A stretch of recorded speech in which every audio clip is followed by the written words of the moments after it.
Boker Tov Rabotai, Leilou Nishmat Aniftarim. Alors, la Gemara d'aujourd'hui, Tanya, Amar Rabbi Shimon. Rabbi Shimon, il a dit, Mi penema amru hachamim, hanizakim, shamin lahen ba'idit. Il y a une halakha qui dit comme ça. Celui qui a subi un dégât, hein, ou bien quelqu'un qui lui a volé quelque chose, et après,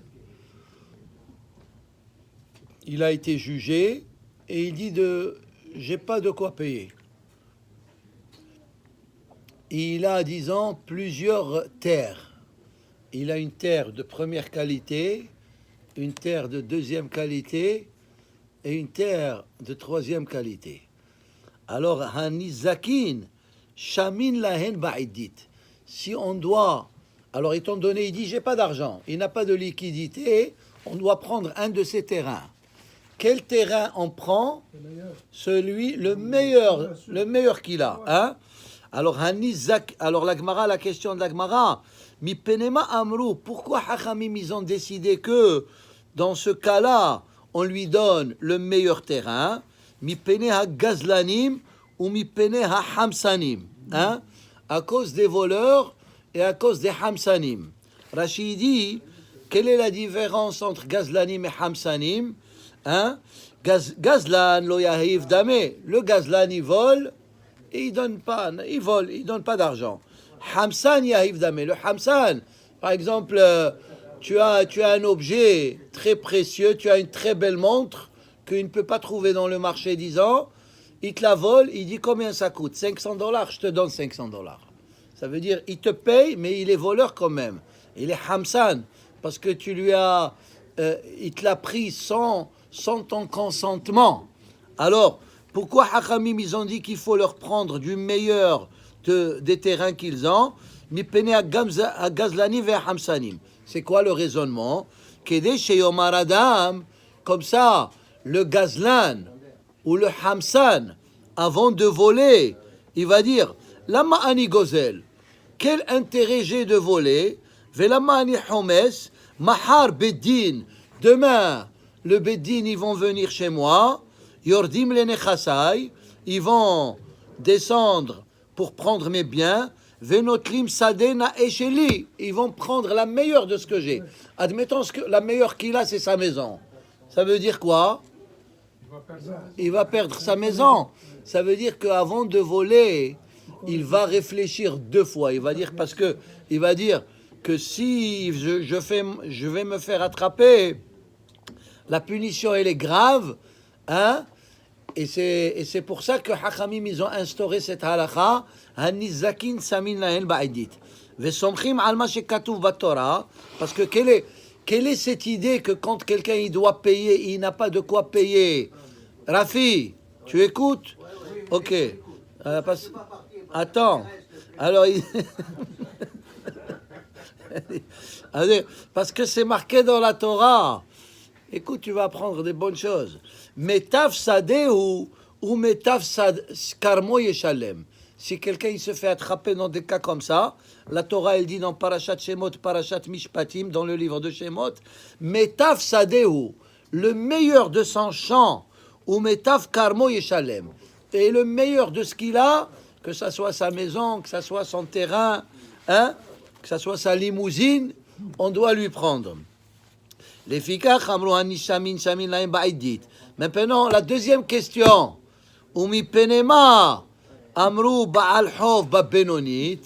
Et pourquoi Baal Hov, ça veut dire quelqu'un qui doit rendre une dette. Il doit $100,000 et il ne veut pas rendre cette dette. Hein? Alors, si il a, encore une fois, comme le premier cas, il a un terrain ou une maison de première qualité et une de deuxième qualité, Benonit. On ne lui prend pas la meilleure maison, on ne lui prépare la pire, on prend celle du milieu. Hein? Pourquoi celui-là, Baal Hov, Benonit, comme ça, là, écoutez ce raisonnement. Sinon, la personne, elle va dire, ah regarde, celui-là, il a une belle maison, ou il a un terrain important, Vedirana, ou bien une belle maison, Veyomarek Potz ve alvenu. je vais lui faire un prêt. Ce bonhomme-là, il a une réputation qui ne paye pas ses prêts. Je vais lui faire un prêt, et après, quand je vais lui demander de payer, il n'a pas. Après, je vais aller au Beddin, et le Beddin, ils vont me donner sa meilleure maison. Hein? Ve'omar, ekpotz ve'alvenu, kedeshe ekbenu behobi. Comme ça, je vais lui prendre la meilleure maison de ce qu'il a. Ça veut dire les gens, ils vont être faciles à prêter de l'argent à des gens qui sont pas très, très honnêtes. Et après, ils vont leur prendre la meilleure maison qu'ils ont. Hachamim, ils n'ont pas voulu ça. Parce que des fois, il faut pas tenter la personne. Si tu dis à une personne, hey, je te prête 100 000 $, peut-être même s'il n'a pas besoin, il va dire, vas-y, ok, donne. De toute façon, tu vas rien recevoir après. C'est pas très honnête, peut-être naïf. Hein? Ils ont prêté à des gens naïfs. Non, attention, c'est les banques qui font la même chose aujourd'hui. Les banques, les cartes de crédit font la même chose. Ils comptent les gens. Voilà. Il donne un bon. La banque, elle te dit, voilà, on va te donner ce que tu veux. Et après, quand tu n'as pas de quoi te payer, il t'enlève ton pantalon. Excusez l'expression, hein? Alors, attends. L'efficace, alors maintenant, la Gemara, elle dit, si tu dis ce raisonnement, alors donne-lui, pourquoi tu lui donnes celle du milieu? Donne-lui la qualité la plus basse. La Gemara, elle dit, non, ils n'ont pas voulu instaurer ainsi. Tu vas fermer ça veut dire Personne ne va donner de l'argent. personne ne va prêter de l'argent. Il va dire quoi? Après, il n'aura pas de quoi payer. Ils vont me donner ce terrain-là que vraiment il est d'une qualité très très basse et j'ai pas besoin de ce terrain. Et les gens, ils vont pas être encouragés à faire des prêts. C'est pour ça que Hachamim, ils ont dit dans ce cas-là, ni la meilleure, ni la plus pire, c'est celle du milieu. Maintenant, le troisième cas. Écoute ce cas, Rafi. Ketoubat isha baziborit. La ketouba de la femme, le mari, il dit, j'ai pas de quoi payer la ketouba. Alors, qu'est-ce qu'on fait? Il divorce sa femme, il n'a pas de quoi payer la ketouba. Alors, le Beddin, il peut aller chercher une maison ou un terrain qu'il a, mais ziborit. Ziborit, ça veut dire la qualité la plus basse. Divrei Rabbi Yehuda. Rabbi Meir Omer Benonit. Rabbi Meir dit Benonit. Amar Rabbi Shimon. Mais la halacha elle est comme Rabbi Yehuda. Amar Rabbi Shimon. Mipnei ma amru ktubat isha baziborit. Pourquoi la pauvre chérie, cette femme-là, son mari, il lui donne pas la ketouba, alors on lui donne le pire de ce qu'il a. Alors écoutez ce raisonnement. Sheyoter mima sheha'ish rotze lisa, ha'isha rotza lehinnase. Plus que l'homme, il veut se marier, la femme, elle veut encore se marier plus. Sauf que la femme, elle ne le montre pas. Hein? L'homme, c'est lui. Alors, ça veut dire quoi? Non, parce que là, la Gemara a sous-entendu, elle répond à une autre question. Si tu vas dire, si tu vas donner à la femme la ketouba de la zibori, de la moindre qualité, elle voudra pas se marier. La Gemara, elle dit non, elle voudra quand même se marier parce que yoter mimasha isha rotzali nase, plus que pardon, ha'ish rotzali nase, la femme, elle veut se marier encore plus. La Gemara, elle dit dans ma sechet. Ah oui. C'est comme le saumon dans le bagel. Pourquoi? C'est quoi le rapport? Hein? Haisha rotsa lehinase. Ça veut dire, la Gemara, elle dit dans Masechet Kiddushin. Oui. Ok.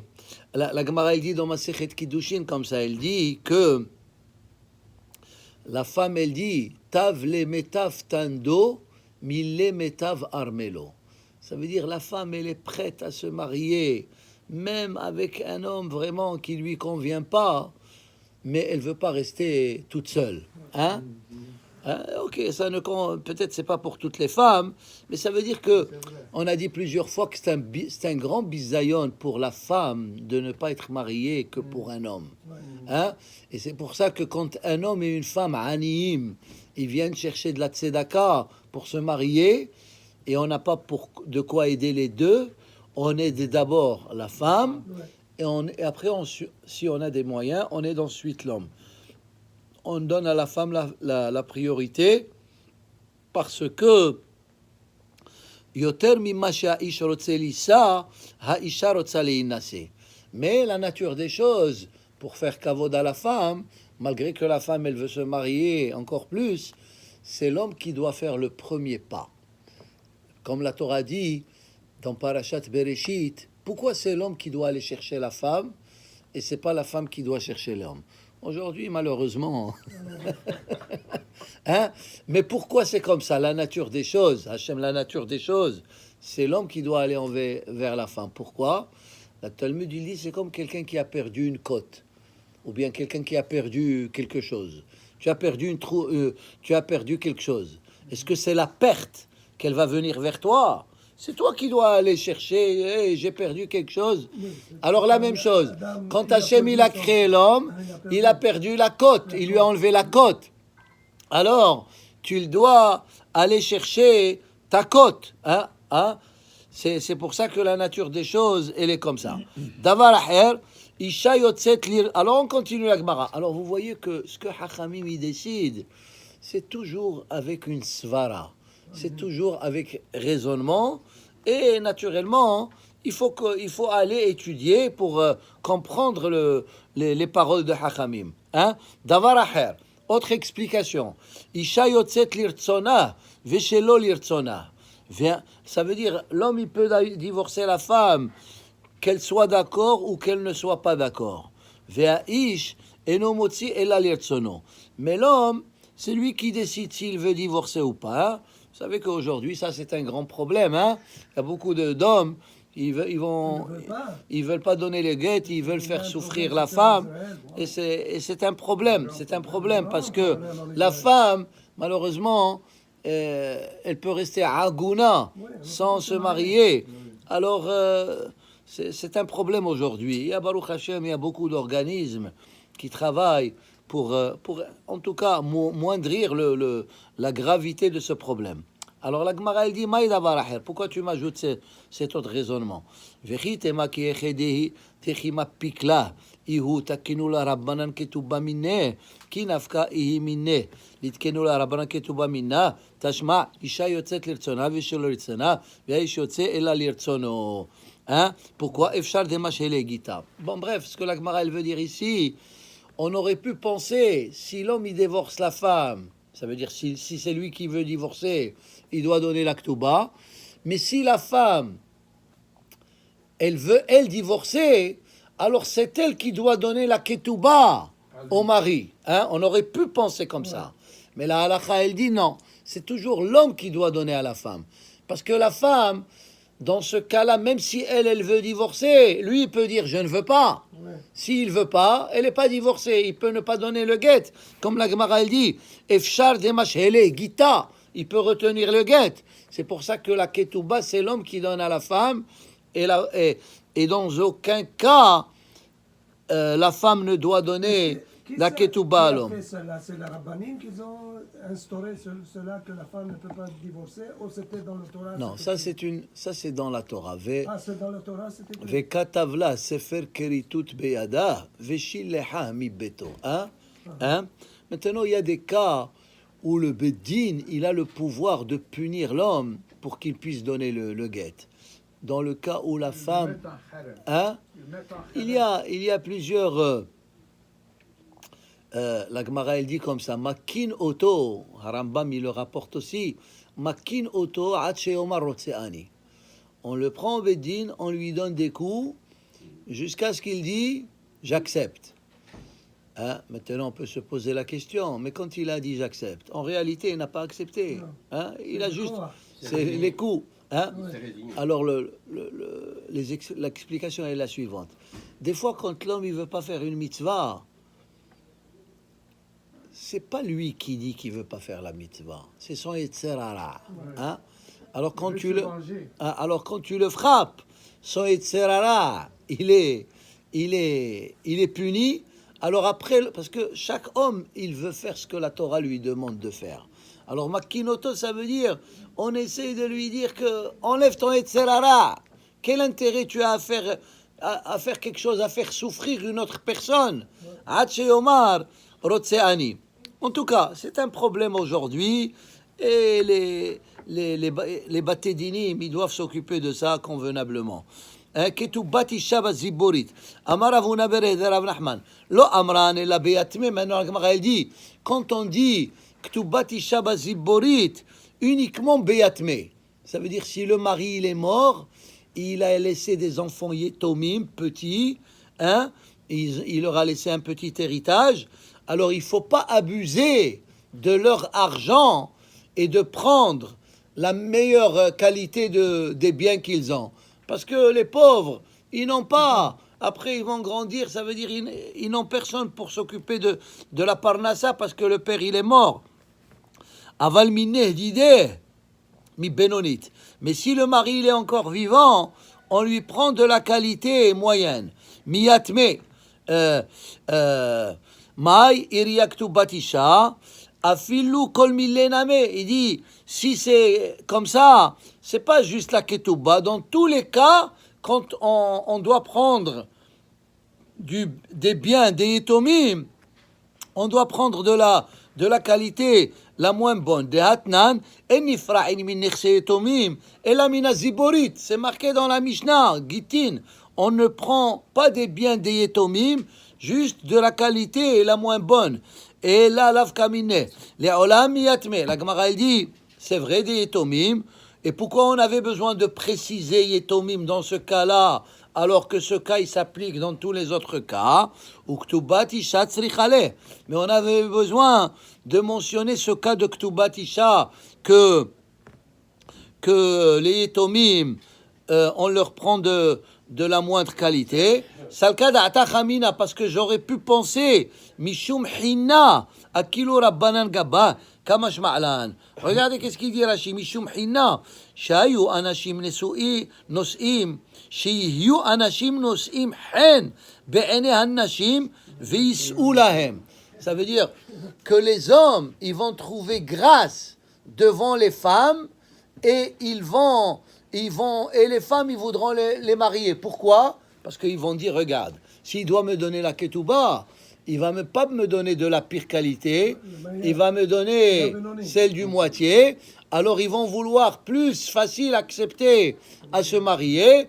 Malgré ça, la halakha, elle dit non. Tu donnes à la femme quelle partie? Ziborit. Parce que la femme, elle a toujours envie de se marier avec l'homme. Baruch Adonai Leolam. Amen.